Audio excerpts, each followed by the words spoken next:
Good afternoon, everyone, and thank you for joining us today. A short disclaimer, the information presented here is for the purpose of informing the board. The views expressed do not necessarily reflect the views of the board or any board member. We are recording today's session. You can access it as well as the slides from today on our website, ssab.gov. Questions and comments are welcomed and encouraged and can be submitted via the Zoom Q&A function down below or email us at events@ssab.gov. You can also tweet us using our handle at @ssabgov. Feedback is also welcome and can be sent via email to events@ssab.gov. And with that, I hand it over to you, Bob. Thanks very much, Omar. Hi, I'm Bob Junduff. I'm chair of the Social Security Advisory Board, and I'd like to welcome everyone and thank you for joining us today to hear about the 2021 Social Security Board of Trustees 81st Annual Report to Congress. Released on Tuesday, the report outlines the financial outlook for the old age survivors and disability insurance trust funds, that's OASDI, and the Medicare Trust Fund. Not surprisingly, this year's report includes an analysis of the potential effects of the COVID pandemic. We're very fortunate to have three highly esteemed guests to share their perspectives about what this comprehensive 276 report has to say. Steve Goss, our main presenter, Mark Warshawski, and Monique Morrissey, who will be providing comments. Steve Goss is the chief actuary at Social Security and a member of the trustees working group that authorized the report. Steve has worked in the Social Security Actuary's office for over 48 years and has been the chief actuary since 2001. Note that this year marks the 80th publication of the trustees report, and Steve has in some way been involved with this report for 48 of those 80 years. Steve brings historical knowledge together with a deep understanding of the trustee report process and Social Security programs to this discussion. He will start with a presentation on the essential findings and explain the differences from last year's report. Following Steve's presentation, we will have a few minutes for questions, starting with SSAB members, and then if time permits, we'll open it up to the public. But if we're unable to get to the public at that moment, please hang on. We'll have public questions at the last 20 minutes of the event. Please post your questions in the chat feature or email them to events@ssab.gov. That's events, plural, at ssab.gov. We'll try to get to as many questions as possible. After Steve's presentation, we'll turn to our discussants for comment. Mark Warshawski will start us off. Mark is a former SSAB board member and currently a senior fellow at the American Enterprise Institute. Before that, he was SSA's Deputy Commissioner for Retirement and Disability Policy. Monique Morrissey, an economist with the Economic Policy Institute, will follow Mark. Her areas of interest include Social Security, pensions, Medicare, and other employee benefits. She is actively engaged in coalition efforts to reform the private retirement system in order to ensure an adequate, secure, and affordable retirement for all workers. We'll then provide a few minutes for Steve to respond to Mark and Monique, and then open it up for questions from SSAB members and the public. The entire session will conclude at 2:30. Today's high-level discussion is part of the Social Security Advisory Board's statutory mandate to provide analysis, recommendations, and public education to assure the economic security of Americans. And with that, Steve, I'll turn it over to you.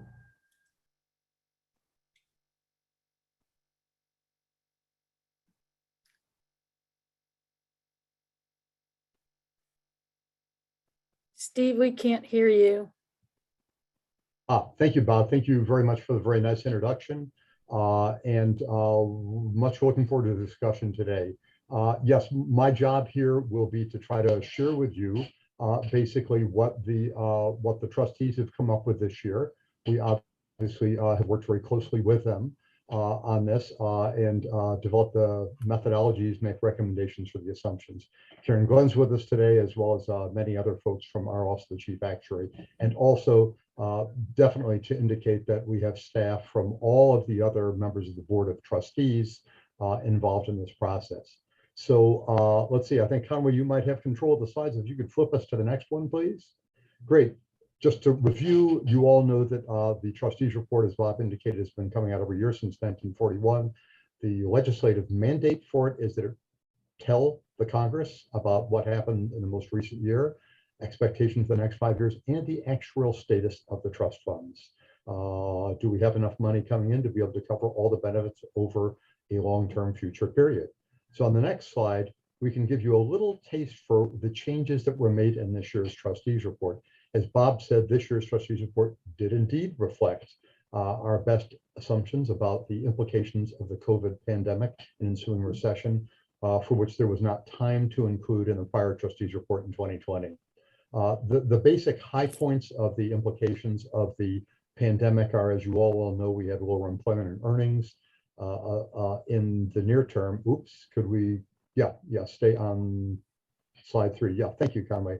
We have lower employment and earnings in the near term. We're projecting through 2023 as a result of the pandemic. The largest impact of that was actually in the second quarter, when we had the very steep recession and drop in GDP. We are, by the way, I should just note here that we and all others that we knew of about this time last year and before were expecting that the average wage in the economy for 2020 would actually drop. As it turns out, the rebound in the economy, the rebound in employment is such that that has not happened. And this trustees report reflects a 2.7% increase in the average wage index for 2020 as compared to 2021. So the concerns we had about benefit levels for those becoming new eligible in 2022 are no longer there. So we're in good shape on that. The other aspect that the pandemic brought us was increased deaths, as we all too well know. In 2020, it was about 16% higher than the deaths that we had been anticipating without the pandemic. We're expecting a similar elevation in 2021, but then having that percentage drop off with much smaller effects in 2022 and 2023. So we will see how that works out. We believe that we have good projections at this point. We also include in this year's report some delays in births that might otherwise have been expected in 2021 and 2022 to succeeding years. Obviously, the pandemic has effects on many aspects, both births and immigration. And the trustees' assumptions are that basically any reductions experienced in those couple of years will be made up in the ensuing years thereafter.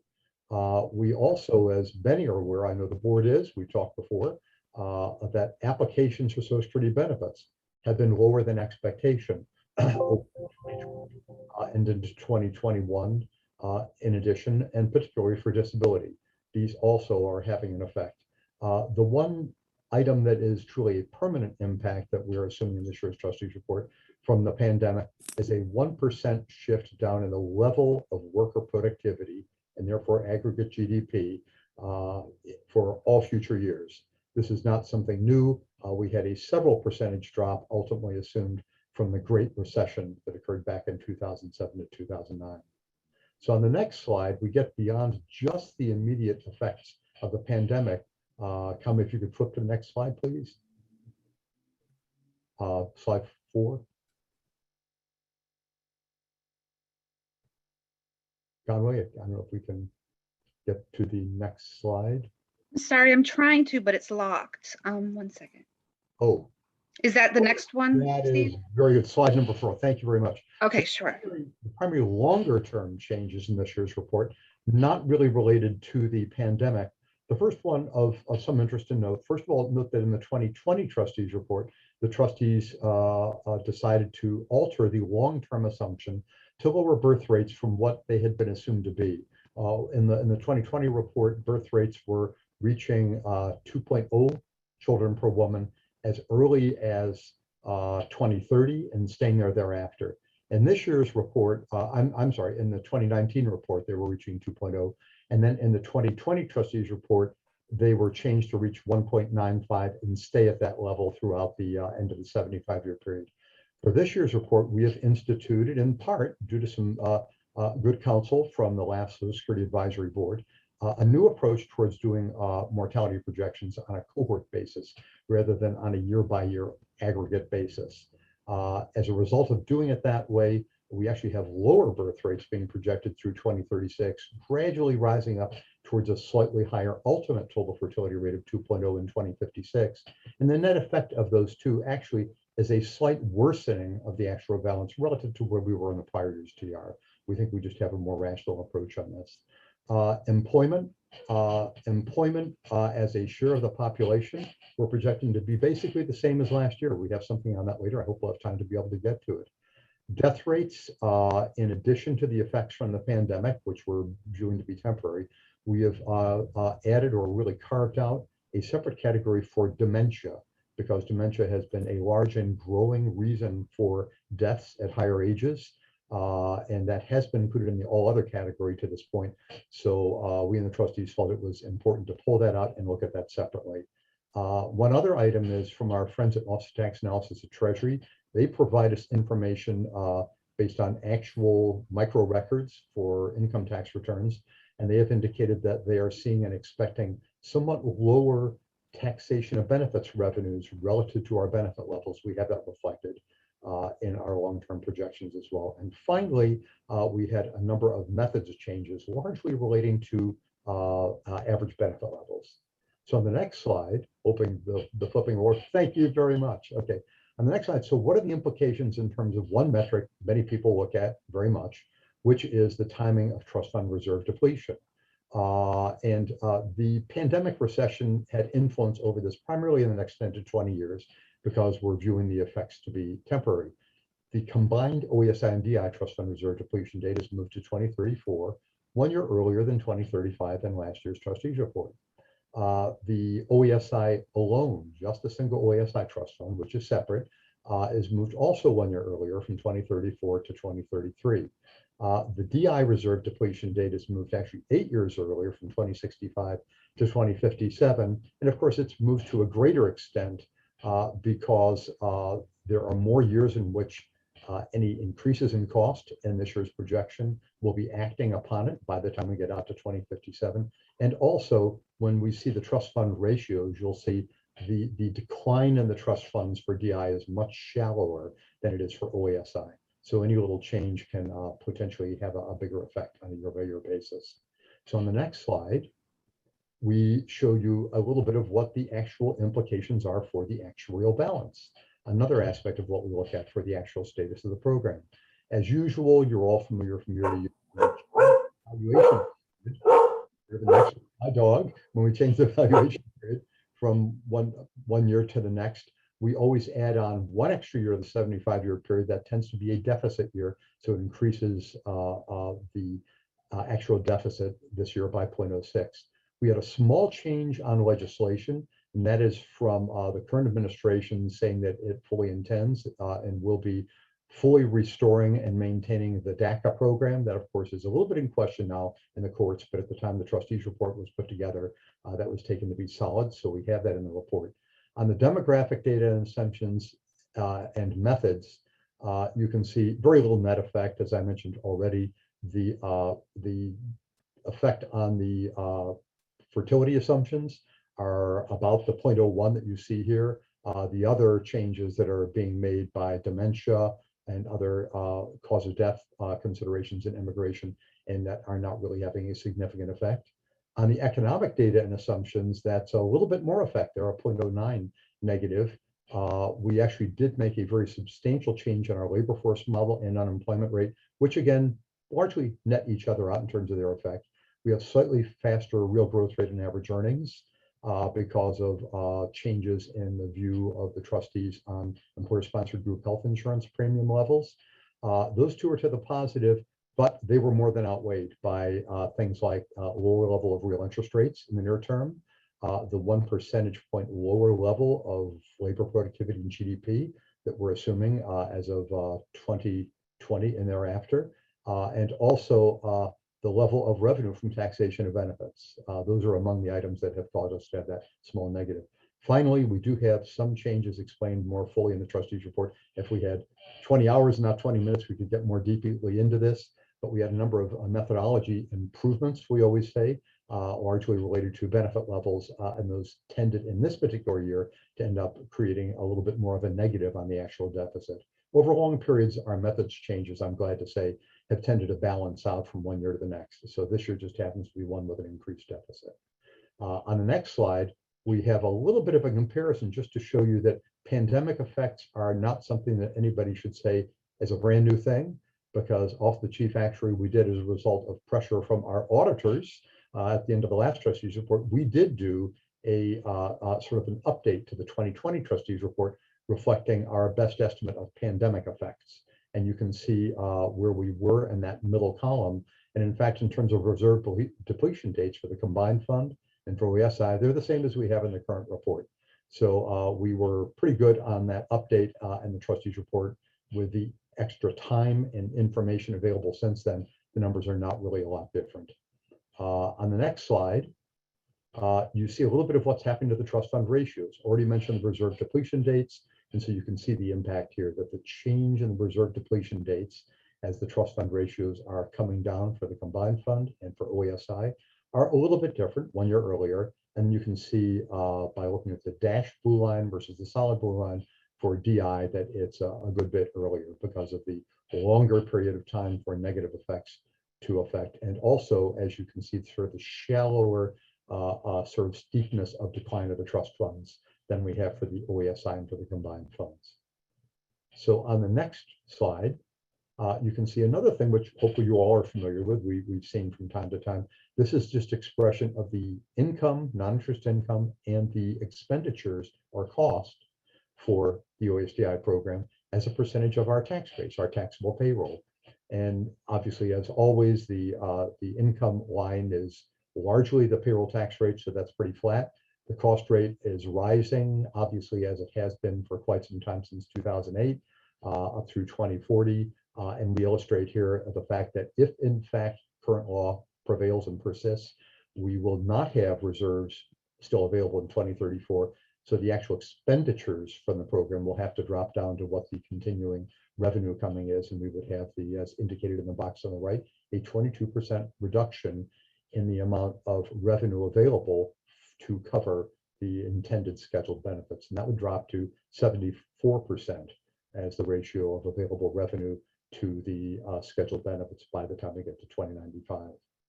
On the next slide, you can see just an illustration that we have in the trustees report itself showing the annual balances. This is just showing on a year-by-year basis the income versus the outgo that the trust funds on a combined OESDI basis would be seeing. And you can see that the red line is our new report.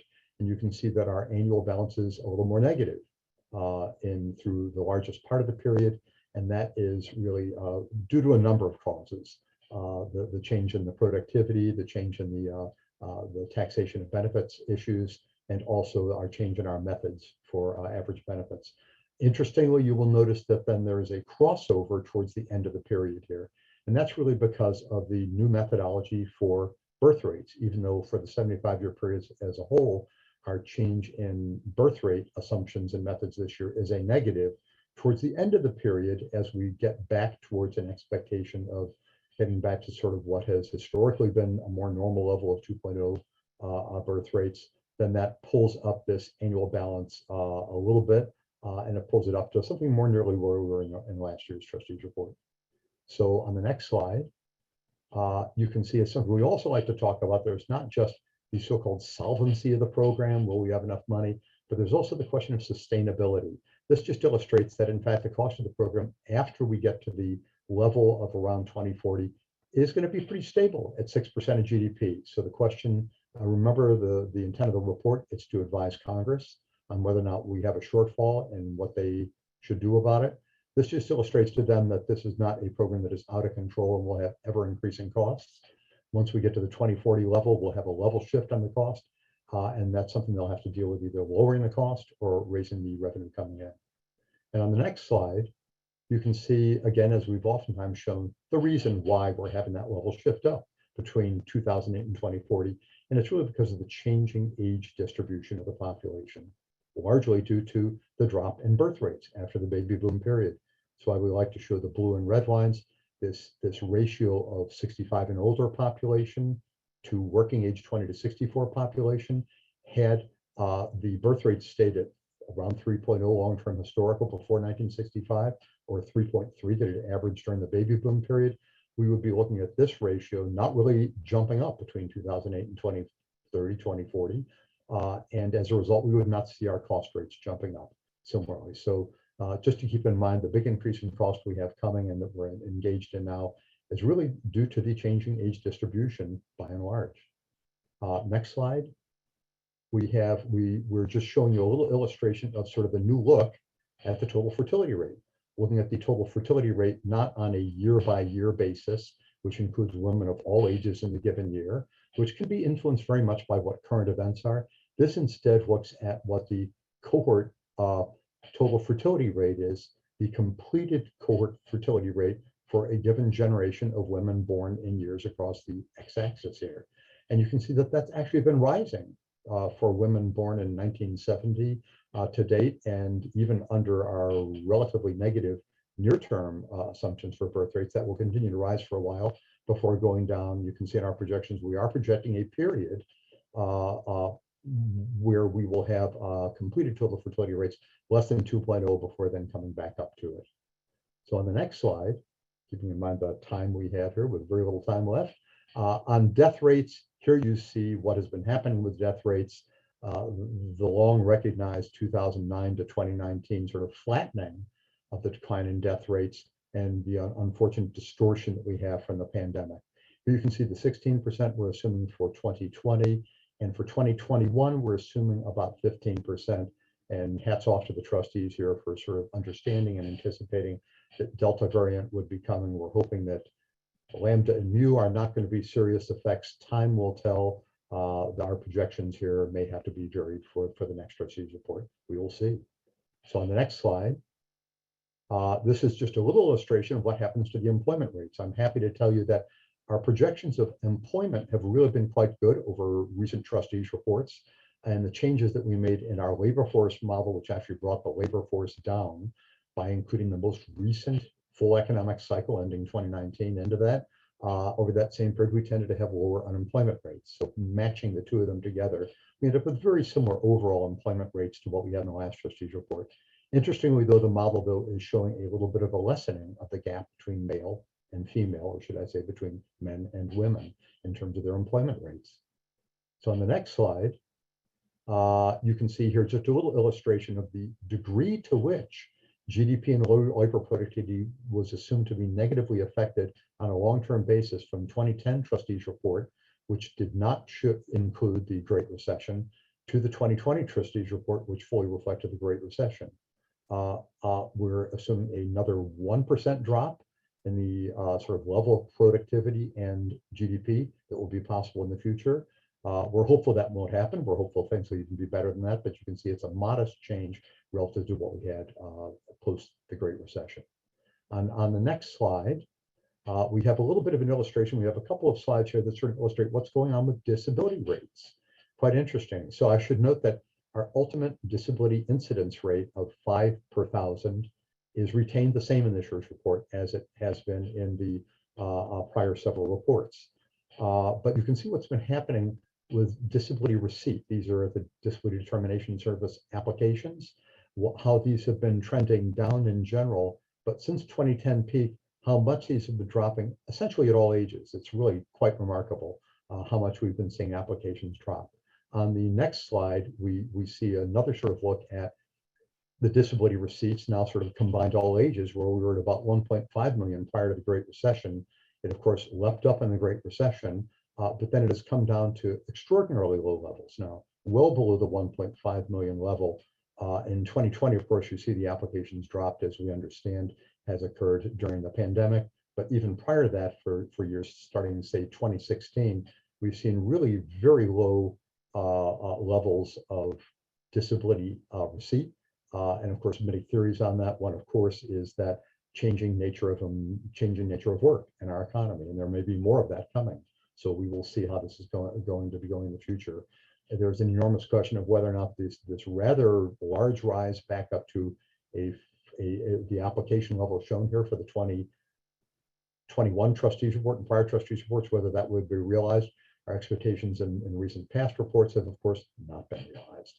So on the next slide, we see the outgrowth of the applications, which is the actual incidence rate for disability. And again, you can see all the colorful lines there are showing where we have been projecting the incidence rate to go to in recent trustees reports starting 2012. But you can also see on the black line where it has actually gone. So we've been very, very dramatically over predicting the level of disability incidence. And the question is, will it in fact rebound to the extent that is shown even for the 2021 trustees report? Something we're all pondering and we'll certainly be thinking about for our next update in the 2022 trustees report. So on the next slide, this is just a look at the projection of the number of people in receipt of disabled worker benefits under our program.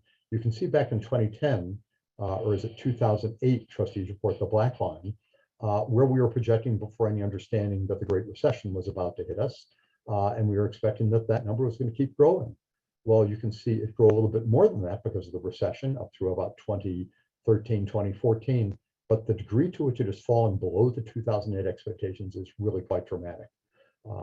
And so the question is, will it even be at that level going forward? This is supported solely by going up to the 5.0 incidence rate.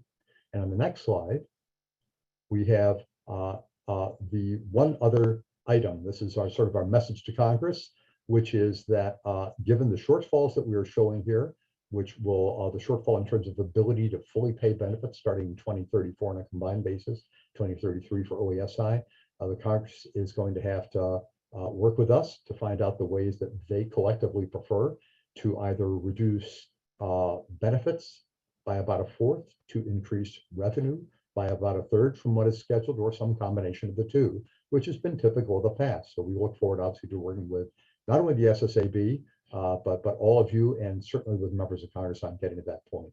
And I think our very final slide is just a little bit of advertisement. Please go to our website where you can see the trustees report, all the related material, and lots of other things, including presentations we've made like this, and a number of other items and databases that might be of interest and use to you all.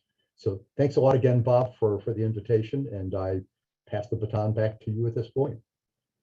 Thanks very much, Steve. That was amazingly succinct and an enormous amount of information.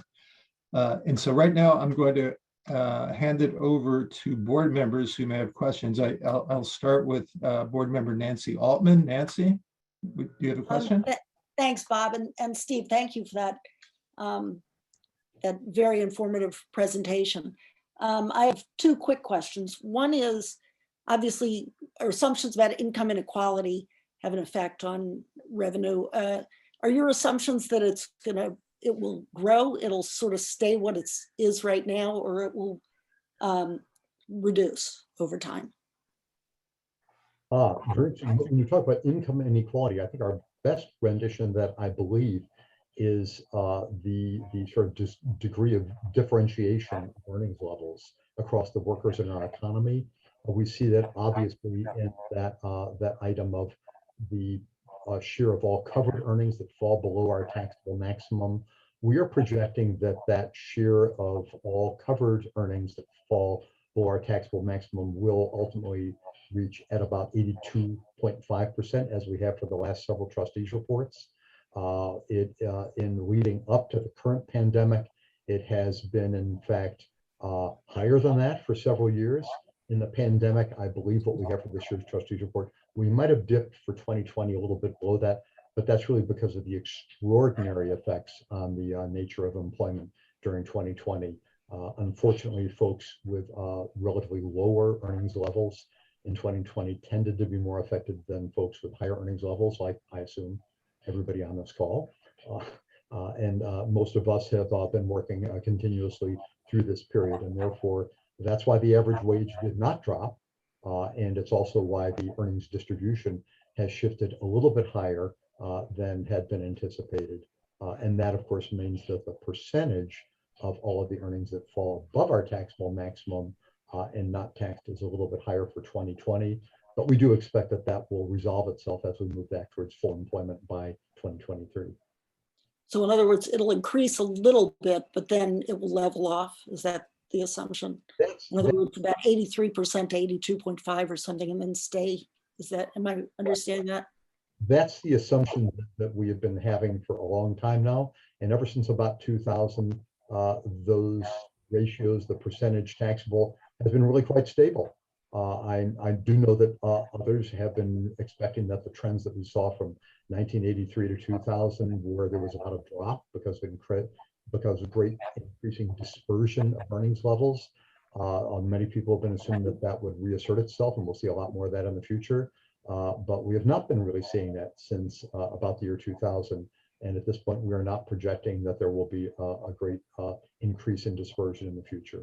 We're not making explicit assumptions about minimum wage or anything else like that, but there are, there's just such a myriad of possibilities at this point. I think really it's largely that we have not seen a trending down in recent years on this percentage taxable, and we're not really seeing a reason for presuming that it will be trending down. Others have different views, obviously, but that's really where the trends are at this point. Thank you. I've got more, but I will defer to my board members, and if there's time, I will ask the others. Thanks, Nancy. And I'll turn now to board member Kim Hildred. Kim, do you have a question? No, I don't, Bob. Thank you. Okay. And next to Jagadish Gokhale. Yes, thank you. Thank you so much, Bob. And thank you, Steve, for that presentation. As Bob said, succinct and very informative, as is usually the case with you. Thank you. My question is about the interest rate assumptions. We know that we've incurred a lot of debt to deal with the pandemic, support the economy, and so on. And the CBO is projecting debt to continue to increase in the future to reach above 200% of GDP by 2050 or so. Well, higher debt would have some implications for interest rates, and higher interest rates, if higher debt causes higher interest rates, will have implications for the performance of the economy, labor productivity, and so on. What is the thinking among the actuaries and trustees on the interest rates assumed for the future, especially in light of the fact that we have accumulated and continuing to accumulate so much debt? Great question, Jagadish, and thank you very much. I mean, obviously, part of the purview of the trustees is not really explicitly to be projecting what's going to happen with the rest of federal expenditures, we are, by the way, we still have the same ultimate real interest rate assumption in this year's trustees report as we did in last year's trustees report, 2.3% real, which is far, far above what we have now and what we have had recently. We've heard probably more comments about why are we so high than why are we so low on that. I believe that CBO is also projecting an increase to the same vicinity over a period of time.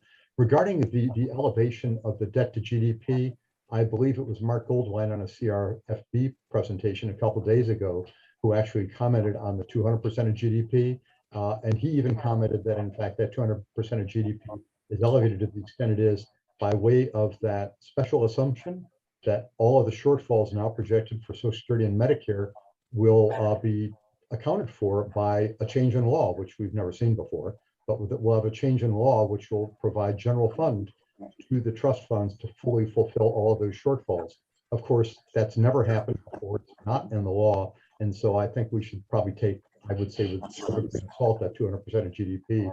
Mark Goldwein indicated that CBO estimate was close to, I think it was 120% of GDP, if you do not include this presumption of a change in law solely to fund any shortfalls from Social Security and Medicare from general fund money coming in.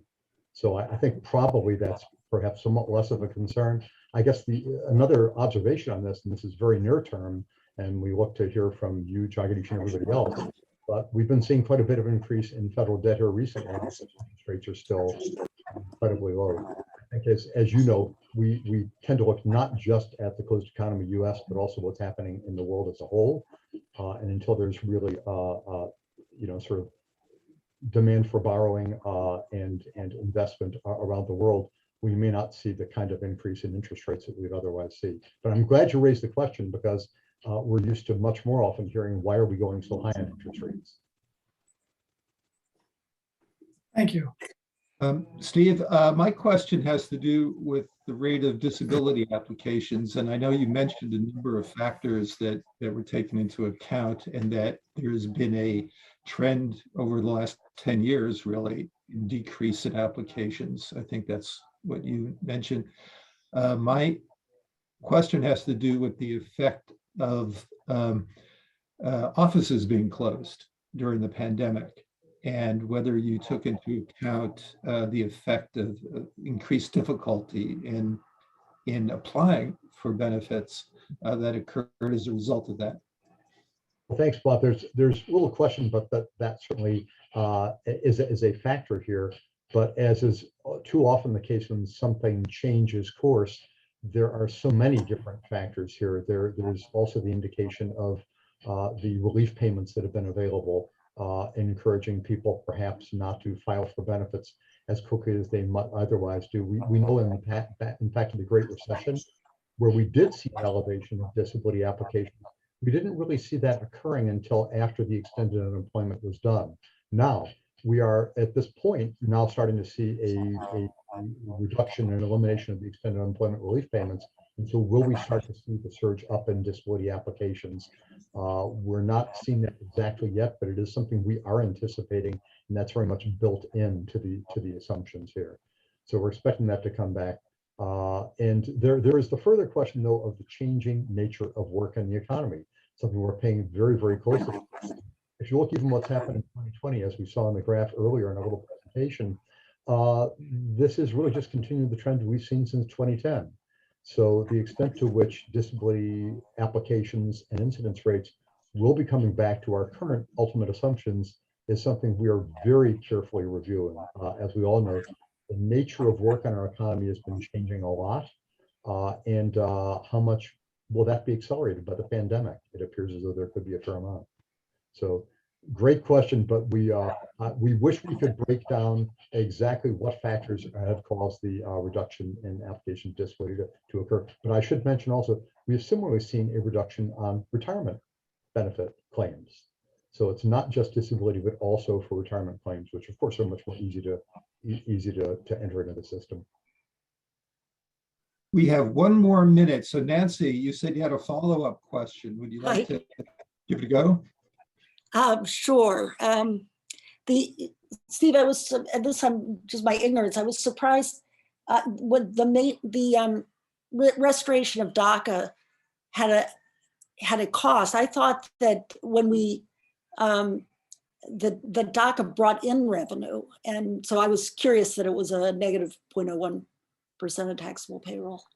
Nancy, a wonderful question, and I have to admit that when we first sort of ran the numbers on this, we had to take a step back to really sort of fully analyze this.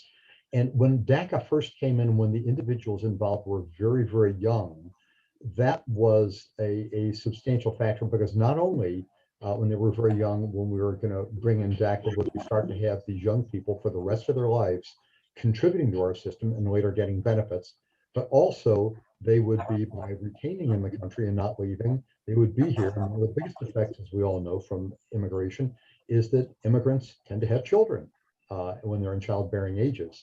So the fact that they were in the country, we were expecting them to have children being born here, they would be citizens and fully contributing and participating in the future. At this point, with the restoration, now our DACA population is no longer just 10 to 14-year-olds. Our DACA population is already older folks. So by retaining them in the population, we are indeed now modeling that they will be, to a greater extent, having payroll taxes coming in, but that will be more than offset by the expectation, the benefits they will get, and their contribution towards more births. Much of that has already occurred, and it's already in the system. So the marginal effect of legalizing, of maintaining DACA at this point is largely some extra years of extra revenue, but even more extra years of benefits. So a very small negative. But that is not to say that in general, increased immigration, which tends to be people much younger than the DACAs are now, people in the 20s, is not a positive. It very much is, as our sensitivity analysis well shows. So thank you for the question, Nancy. Well, thank you for that answer. That clarifies it. Thanks so much. Again, a great informative exchange. And now we're going to move to our discussants. And so Mark Wachowski will be giving his presentation. And I believe you have a slide deck coming up to help you along. There we go. Yes, thank you very much. I appreciate the invitation to speak about this really critical topic, the inadequate and deteriorating finances of our basic retirement and disability insurance program. You know, in the context, particularly nowadays, of massive budget deficits and plans to further increase them. So this really is a timely presentation and discussion, but it is a little late. So next slide, please. I think it's worth noting, for no other reason, as a matter of good government and following the rule of law, that this trustees report is late. It's very late. It's historically late. It is 152, maybe 153 days late. On average, the trustees report, the law says April 1st is when it needs to be produced. Typically, we do run, the government runs a few days late, about 30 days. But 152, 153 is really extraordinarily late. And really one does have to ask why that occurred. In 2010, which was the next latest report, 126 days late, that was because of the ACA, the Obamacare law, which had some important implications which the trustees wanted to reflect. Whether that was a justified delay is open to debate, but I don't think anyone is claiming that there was anything similar here. The pandemic, as Steve noted, was reflected already in the update in the financials for the U.S. government. And really, there were no, I was obviously involved in the production of the trustees report through January 20th. I could only see 3 changes from January 20th to this report, and we'll discuss them each. But they certainly wouldn't take 153 days to include. So really, the question is why the administration decided to delay the report so long? An open question. Next slide. So what were the 3 changes that were made since January 20th of the internal trustees report production? We by then, in order to meet April 1st deadline, of course, all the assumptions had to be locked down. The report was largely written. And what were the changes that were made in 153 days since then? One change was that we had in the last report, as Steve noted, the fertility rate at 1.95. And then we had also discussed the change in methodology in terms of going to a cohort effect. And we had decided, and this was the consensus of the trustees, to keep the 1.95 and then implement the methodology change. So subsequently, that was reversed, and the fertility rate was raised to 2.0. I would say that this is a mistake. This is actually not the right direction.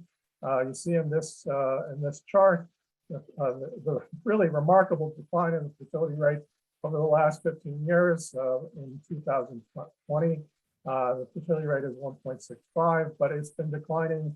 As you see it, the last 15 years. And this is realized fertility, and you might say, well, that's not relevant. What we're doing is a projection. So we really need to look at what people's expectations, women's expectations are. Next slide.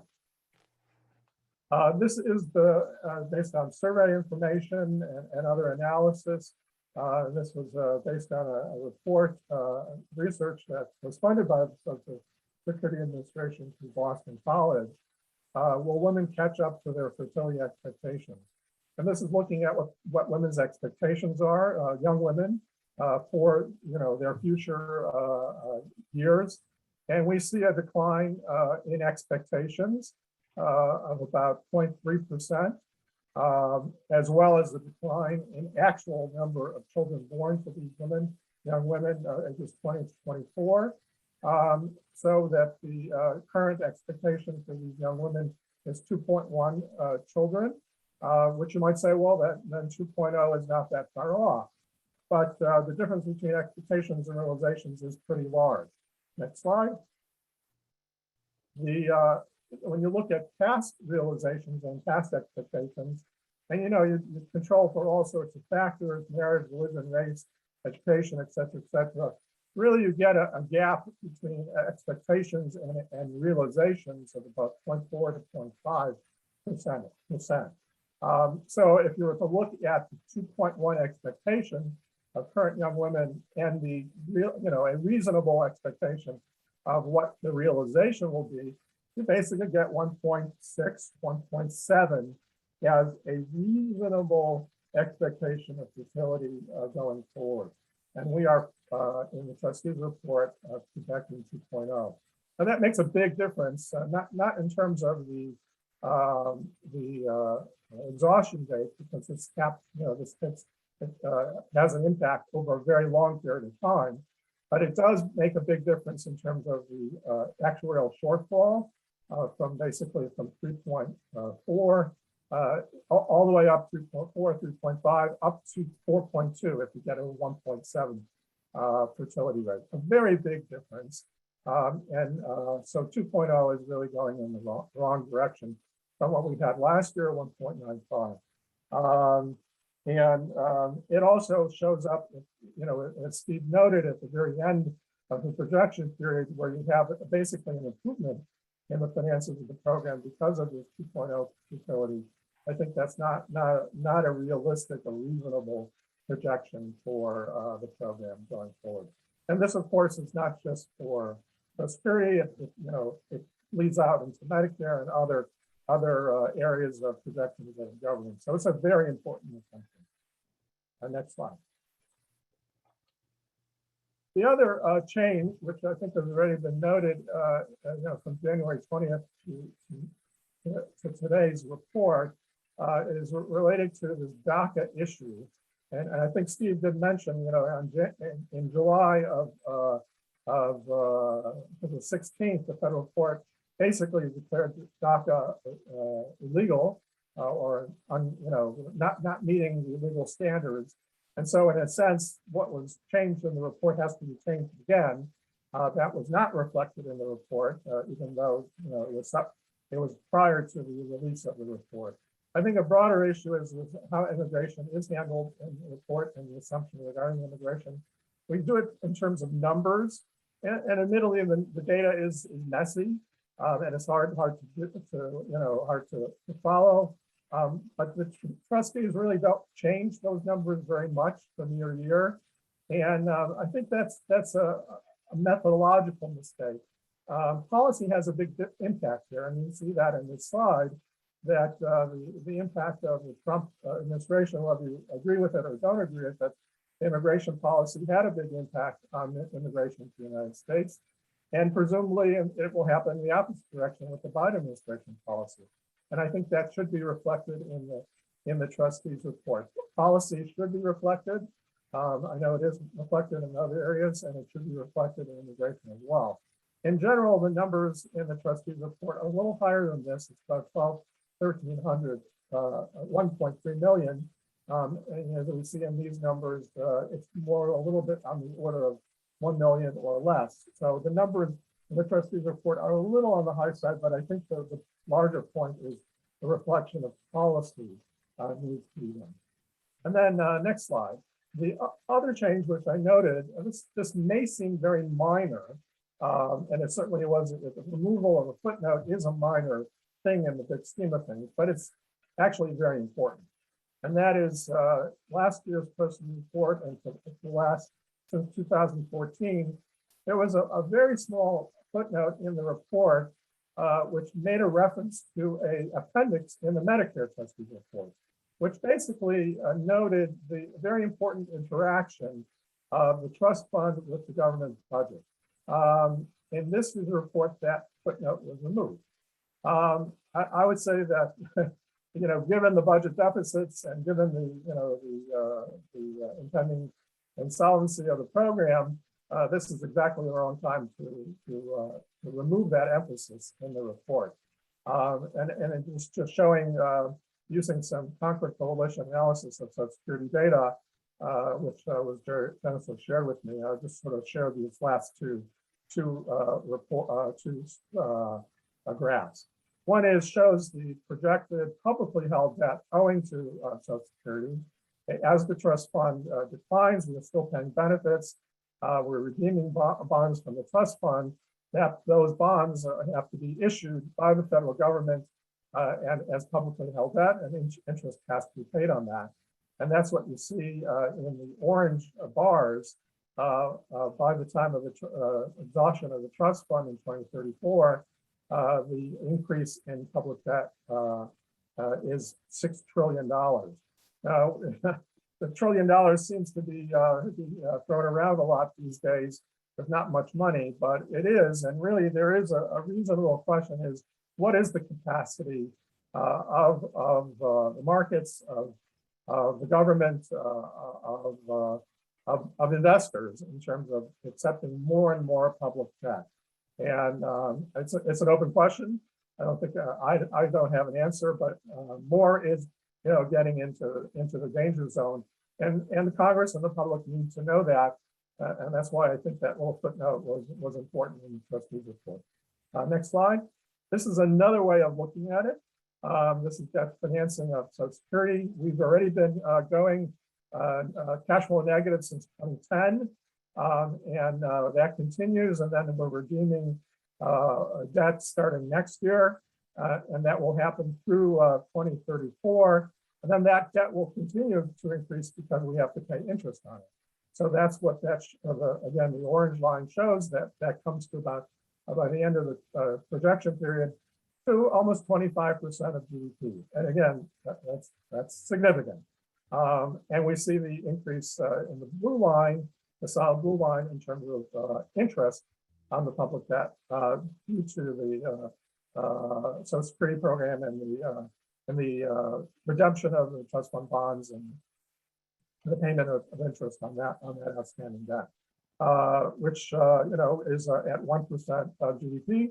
Again, a significant amount of money, which really does need to be considered in the public discussion, not just about Social Security and Medicare, but in terms of the general budget considerations. I know that there's a view that Social Security is walled off, but that already has proved not to be the case. We saw in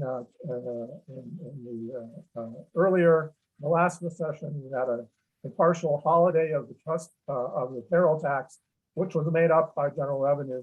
But there's already, even in Social Security, this permeability between the budget and the trust fund, and therefore I think we would be naive not to reflect that.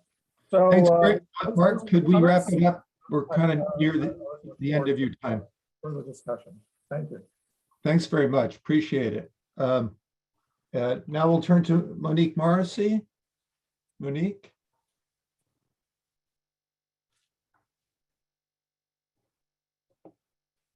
Hello, everybody. Hello. Yeah, hi. I'm sorry. I have been having sort of faulty internet access, so I'm hoping it's resolved, but I apologize in advance if not. And okay. It's all good now. All right. So I'm very honored to be invited by the Social Security Advisory Board to participate on this panel. The Economic Policy Institute is a nonprofit, nonpartisan think tank created in 1986 to include the needs of low and middle income workers in economic policy discussions. In the interest of time, I'll avoid recapping what Steve and Mark have already discussed in the trustees report, except to note that the trustees and actuaries project that the pandemic will have little long-term impact on the economy and Social Security, with potential GDP permanently reduced by only 1%. This assumes a V-shaped recovery and that the pandemic will be brought under control and no long-term health implications. That is, that any long COVID effects will be offset by a healthier surviving population. The trustees and actuaries also made fairly small changes to some long-run demographic and economic assumptions, in addition to the usual shift in the valuation period and changes in immigration policy that contributed to a modest net increase in the actuarial deficit from around 1.1% to 1.2% of GDP. The trust fund exhaustion date, as people mentioned, was moved up 1 year to 2034. I think these are all reasonable assumptions for the actuary's intermediate scenario, though obviously there's a lot of uncertainty around the pandemic, the policy response, and interactions between the two. On one hand, the policy response to the pandemic has been much more effective than the weak policy response to the Great Recession. And actually, Steve mentioned this, which caused GDP to be roughly 6% lower in 2019 than was forecast for that year in the 2007 trustees report. On the other hand, we're not out of the woods yet. Just in the past couple of days, we've seen a Lancet study finding greater risk of hospitalization, not just transmission from the Delta variant, softening employment numbers even before the 7.5 million people lose unemployment benefits that help buoy the economy, and a key senator signaling growing impatience with deficits, all of which could worsen the short and medium term outlook for the economy and Social Security. For the rest of my time, I'll focus on how all forecasts, and not just in the midst of a pandemic, depend on policy choices. Like many people on this call, I'm an avid reader of the annual trustees report. The chief actuary and his team do a fantastic job, not just forecasting Social Security's finances over 75 years, which entails complicated analyses just to come up with many of the assumptions used in the model, but doing so in a transparent way and shielding themselves from political pressure. In the 15 years that I've been a Social Security watcher, much of this pressure has come from those who view Social Security as being in worse financial shape than the actuaries do.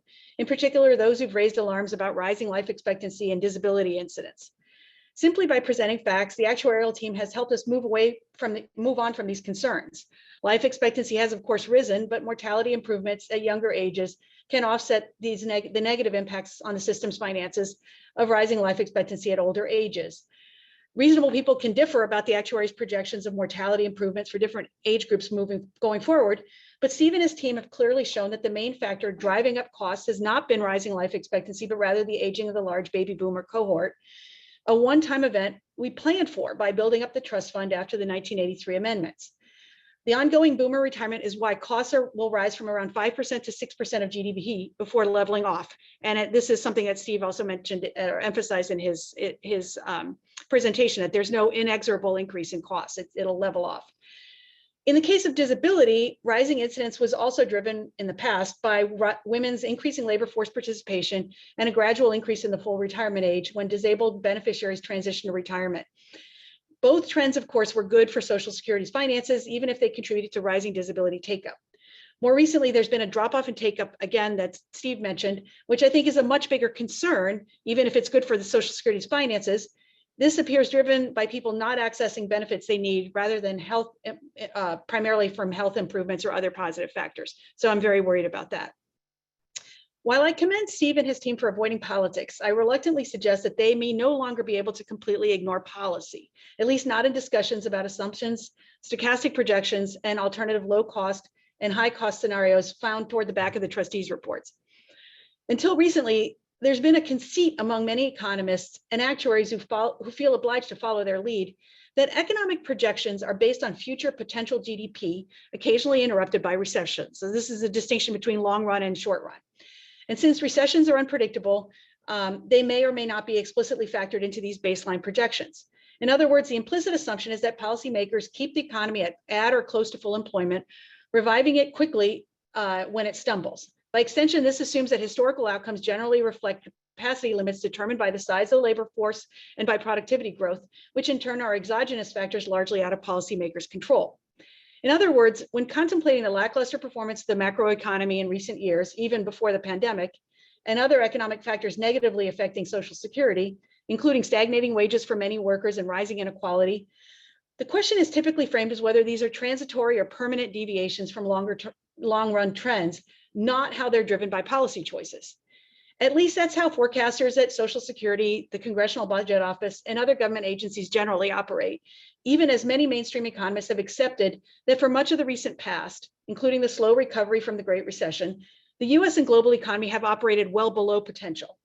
While economists at the Federal Reserve, the International Monetary Fund, and other mainstream institutions have begun worrying less about deficits and overheating and more about shoring up weak demand, other policymakers have been slower to shift gears in response to the changing global economic climate, at least until recently. In other words, I think the economy could do a lot better than what Social Security trustees and especially the Congressional Budget Office forecast, but it could also do worse. And there's unfortunately no getting around that how the economy performs and Social Security fares in coming decades will depend crucially on policy decisions. I think labor force, productivity, and real wage growth could be higher if we ran the economy hotter than what the trustees report projects.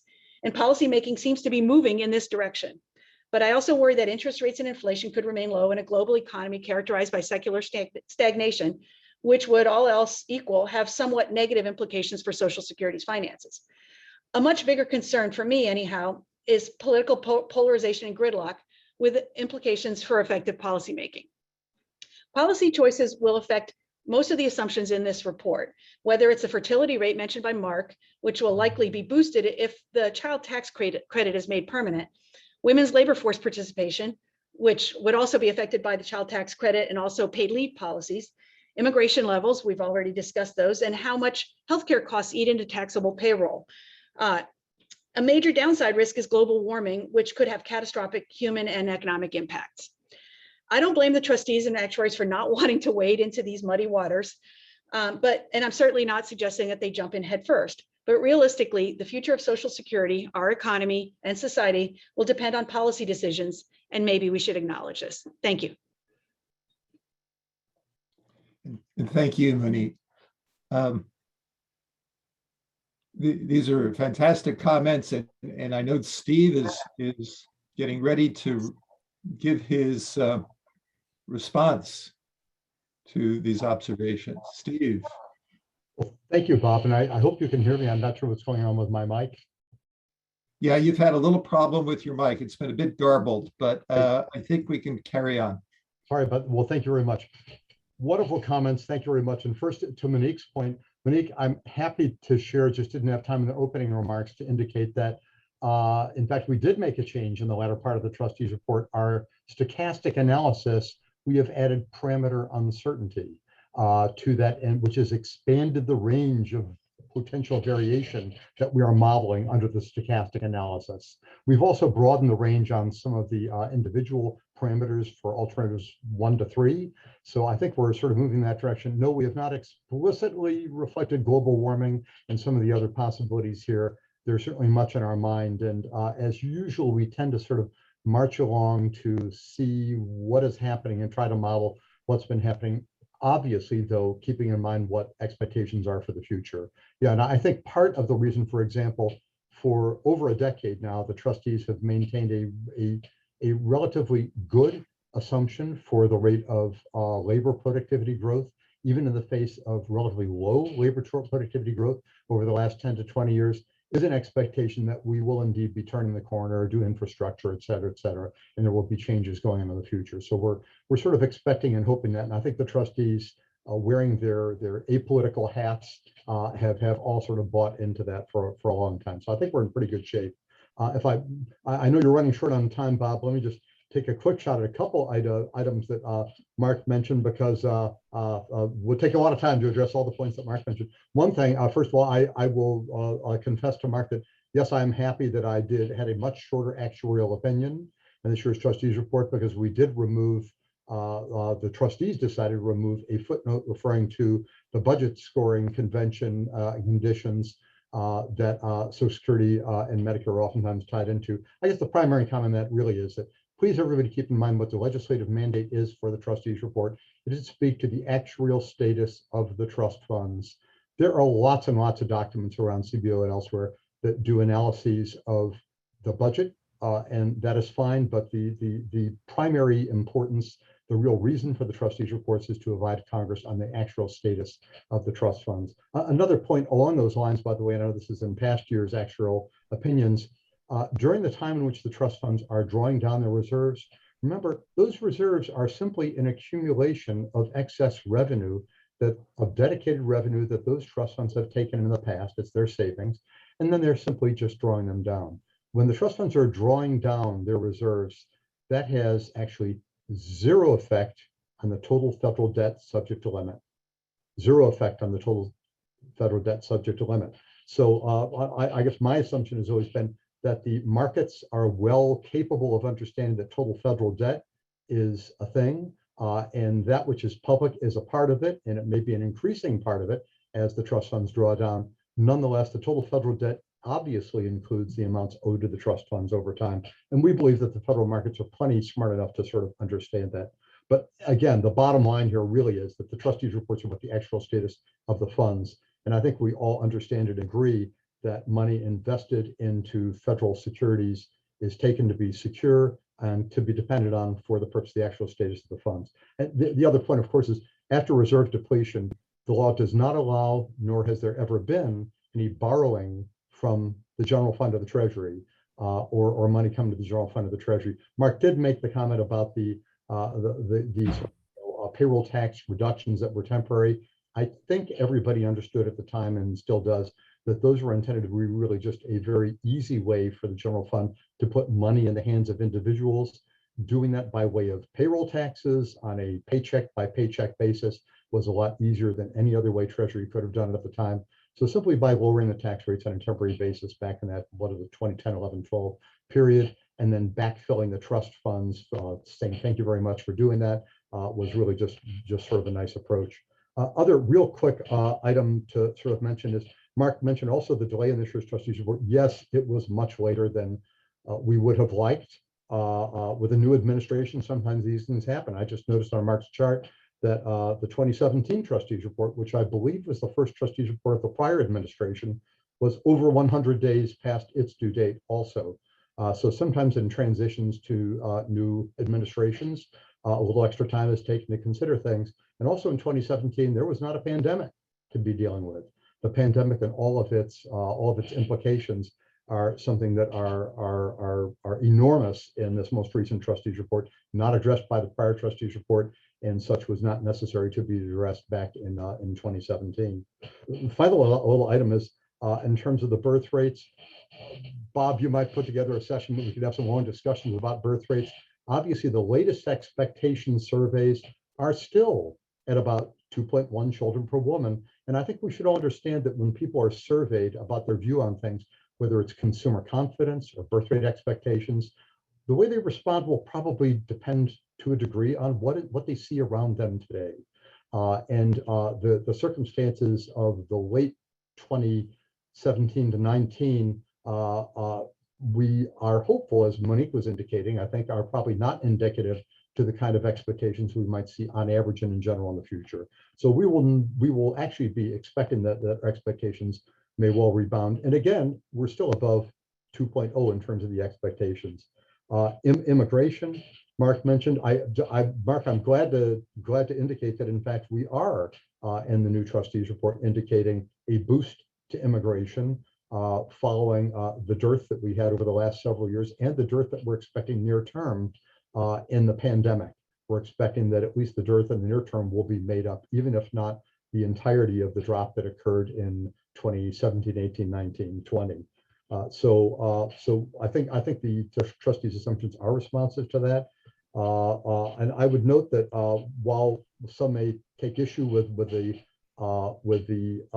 birth rates and think they ought to be lower, and therefore the trust funds and the actual status ought to look worse. On the other hand, we do have disability incidence rates, which even the last advisory board's tech panel said were too high. And as Jagadish was indicating, our interest rates could be argued to be too low. Any change in either of those in those directions would, of course, go in the direction of making the trust funds look in better actual condition. So lots and lots to discuss. I'm sure we'll have many more discussions on this in the future, but thanks for the comments and the opportunity to respond, Bob. Thank you very much. You bet, Steve. Now we're going to move into the portion of the program that is Q&A from board members and the public. Please remember, public members, is that if you have questions, please submit them through the Q&A or even the chat function at the bottom of your screen. But for now, I'm going to turn to board members and first to Kim Hildreth. Thanks, Kim. Thank you, Bob. Mark, as a former trustee yourself, I'm wondering if you could talk a little bit about your view of the relative importance of having public trustees. Thank you, Kim, for that question. And actually, it was something which I did intend to mention. Even with regard to the timeliness of the report, you look at the past, 50 years, when we did have public trustees and when we didn't have public trustees, actually since 1984. When we have public trustees, the report comes in more timely. They really, more broadly, they enforce a real discipline, a real notion of that we're doing public service, and that also I think it removes any taint of political suspicions of the timing of the report or the substance of the report. They really are actively involved in the report and the production of the assumptions and methods. It's a big loss.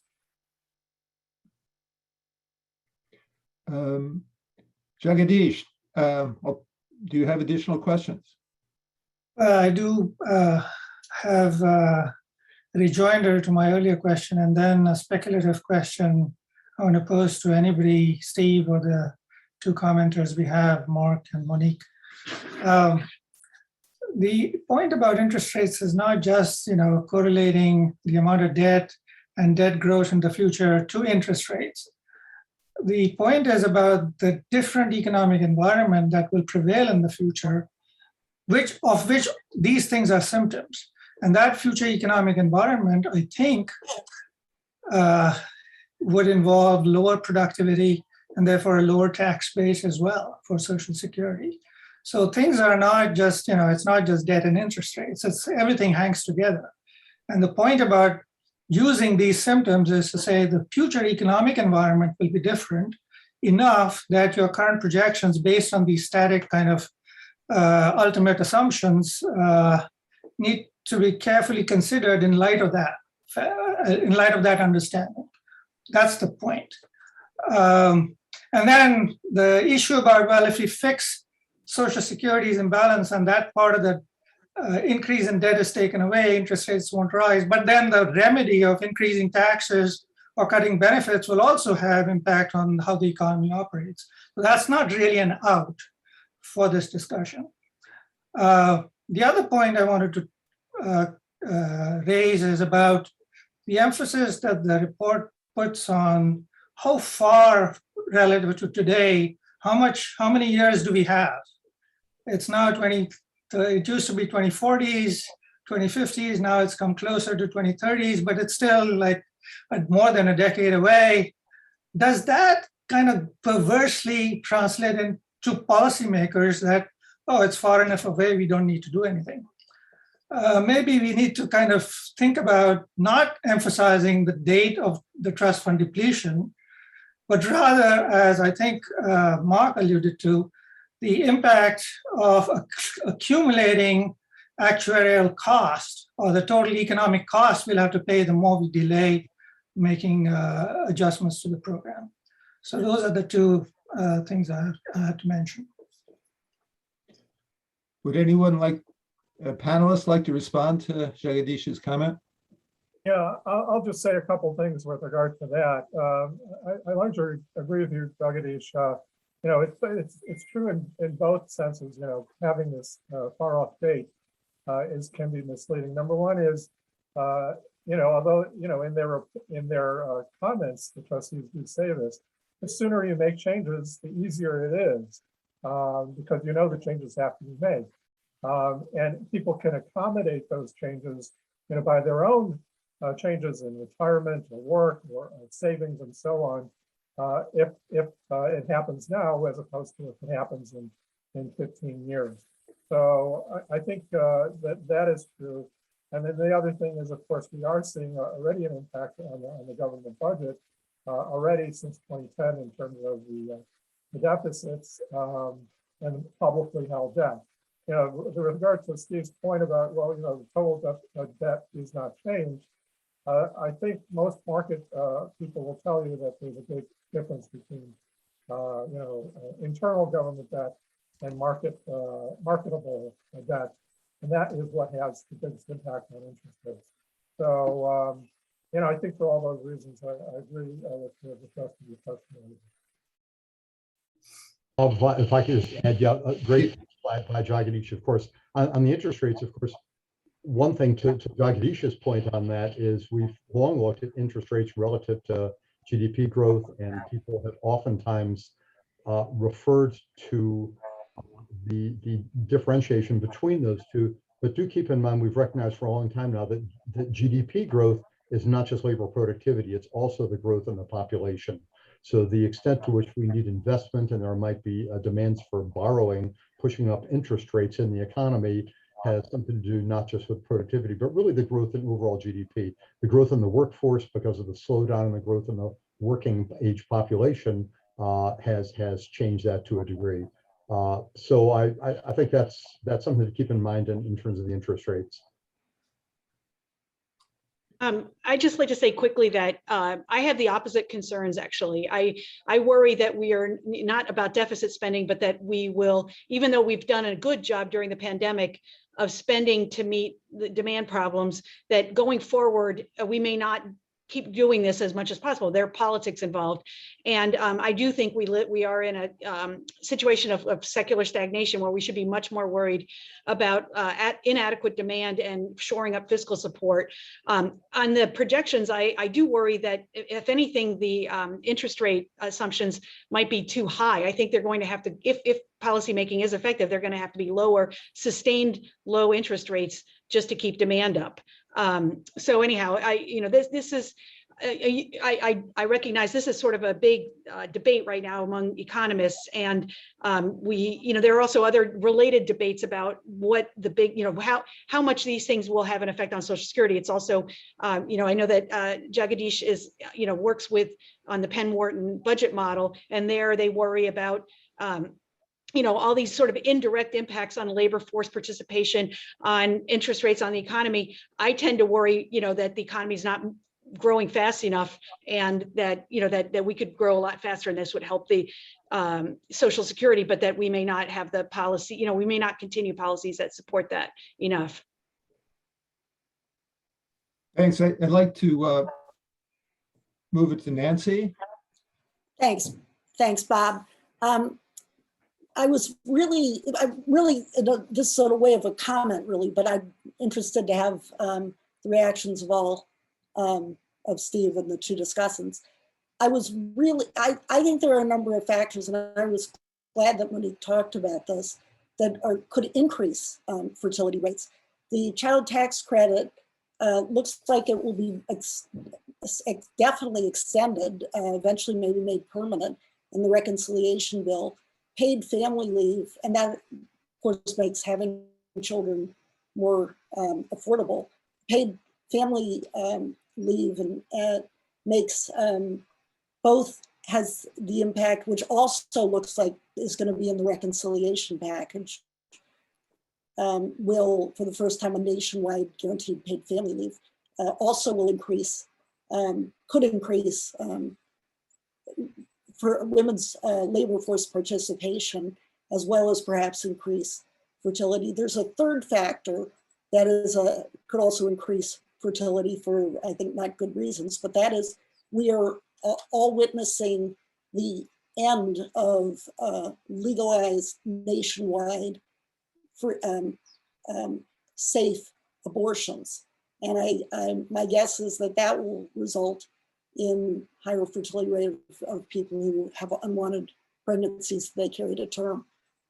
So as I say, it's more a way of comment, but for all of these things, there are offsetting factors. And then a sort of last general comment, the Democrats in the House and President Biden, I think, are gung-ho on moving forward on both expanding Social Security and restoring it to actuarial balance. And I think we will see action. Now the question is, will it be filibustered in the Senate and therefore not go forward? But I think I think it's likely that will happen. And for that to happen, we have to have a baseline of projections that all of us accept. And that's why I think this discussion has been so important, and why Steve, you and Karen and your whole staff, I think all of us who understand the importance of Social Security to the American people owe you a huge debt of gratitude, because not you personally, but we both know with Bob Myers and now you, the people who've been doing this since 1941. And it's a very important job. So thank you for this work. I'll address a little part of what Nancy said with regard to family leave and the child care credits. If you look at the European experience, which does have these benefits, of course, their fertility rates are even lower than the United States. I think the fertility issue is more cultural than economic, although clearly policy does play a role. So, but I think if you look at the European experience, the impact of those changes, I think, would probably be small. I just want to, sorry. Go ahead. No, please. I just want to say quickly that, the trends in Europe and in Western Europe and in the United States have diverged, and really they appear driven by policy in Europe that was in France and other countries that encourage, help women stay in the labor force. So that's a labor force participation issue, but also supported financially and otherwise women's, ability to have children and to continue working. So I agree with you that there are cultural factors, although the cultural factors might also trend in the direction of reviving births, because the Hispanic share for the population, for example, is growing, and so there's the people who are having fewer children are professional married white women who delay births for career reasons, and that's partly, I think, influenced by policy. So I mean, I agree with you, Mark, that there are so many unknowns, and there are cultural and political factors, but I think that there is definitely a policy, based on what's happened in Europe, for changing that. Great. Well, we finally have a question from the public, so this is a wonderful moment. I'm going to read it for you. It says, in recent trustee reports, long-run assumptions for the unemployment rate, interest rate, and inflation rate have been lowered, making them more in line with recent economic behavior. How do you balance the tendency to make these adjustments without being unduly influenced by the recent economic behavior, which of course may revert to levels more closely aligned to long-term averages? Do you want to take that first, Steve? Yes, please. Thank you very much, Bob. And again, I hope you can hear me. I'm having IT trouble here. But in any case, one of the hallmarks of the trustees' reports and the trustees over all the years I've been here, a few, as you indicated earlier, is the desire to make changes incrementally and only on the basis of not just seeing changes that have happened recently that might be temporary, but also looking only at changes where there's a real expectation that they were likely to be long-term and lasting effects. And we have indeed made substantial decreases in the real interest rate, in the CPI inflation rate, a lot of these based on recent experience, but also expectation that these rates will be lower in the future. And that seems to make sense. Certainly the Fed has spoken to inflation rates, interest rates for a number of the reasons that Monique has mentioned are certainly something that we see to be lower. I guess I would just indicate that we've seen quite a bit of increase in federal debt over the last several years, and we see where interest rates are. What are they?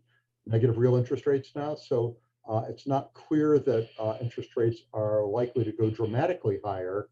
But on the other hand, we really do not think that they're going to stay away from somewhat higher rates that we've been. Not too many years ago, we were assuming a real interest rate for trust fund treasury holdings around 3%, and now it's down to 2.3%. Could it be lower in the future, in the long-term future? Possible, but again, I would say that that's probably more reflective of the fact of slower GDP growth than necessarily slower growth in labor productivity. And again, to Monique's earlier question, I'm just glad that we did get into our stochastic analysis, the parameter uncertainty now to show a wider bandwidth on that. There are so many questions. And to the point about the politics, the trustees have wonderfully really avoided being involved in politics. You'll see that more in budget projections, whether it be OMB budget projections or CBO. The trustees have done, in my opinion, a very good job of staying away from that and trying to look at a longer view, understanding that administrations will come and they'll go, and we should be looking at sort of the average experience we might expect in the future. Mark or Monique, do you have comments on that matter? Mark, do you want to go, or are you? Yeah, I mean, I actually think that the reason that the trustees have lowered unemployment projections is perfectly appropriate, which is that in the old days, and I'm old enough to remember this, there was an assumption that if you went below, for example, 6% unemployment, you'd have you would have inflation, and this hasn't happened. So it's experience. We've learned that unemployment could be much lower without overheating the economy, and so as a result, and this has been quite a while, I think we actually should be driving unemployment lower than was even happening right before the pandemic hit, because I actually want to see wages rise, although that would cause, more quickly, that would cause, implications for Social Security. I mean, good ones, but also it might cause, the Fed to clamp down depending on how fast they rise, if it's viewed as unsustainable. But anyhow, the point is that there's a reason, if you look at the long-term history, that was when most economists still believed that the non-accelerating rate of unemployment was 6% or higher, and we've experienced much lower than that without accelerating inflation. So it's just an experience issue, I think. And if I could just add that our latest trustees report does reflect an updating, including the additional recession, the additional economic cycle for labor force and unemployment rates, where what Monique just described is exactly what we've seen. Somewhat lower labor force participation rates, but also lower unemployment rates, which is why we have so much focused on employment. Another item, of course, to keep in mind is that remember what labor force is. It's easy to count the number of people that are actually working to get a paycheck. The number of people who are not employed and are actively seeking employment, that's a little bit trickier. And that is something which people's perception of that, just as their perception of how many children they think they might have in the future, these are things that can vary and can change over time. These are not sort of facts like actual births or like actual numbers of people employed. So we've really sort of shifted toward trying to pay a lot more attention to employment, where I think our projections have been really quite good. And as Monique indicated, we sort of adjusted to have a little bit lower labor force participation rates and lower unemployment rates, which seems to be more reflective of the world we're now in. Great. We have 1 minute left, and so this is an appropriate time to wrap it up.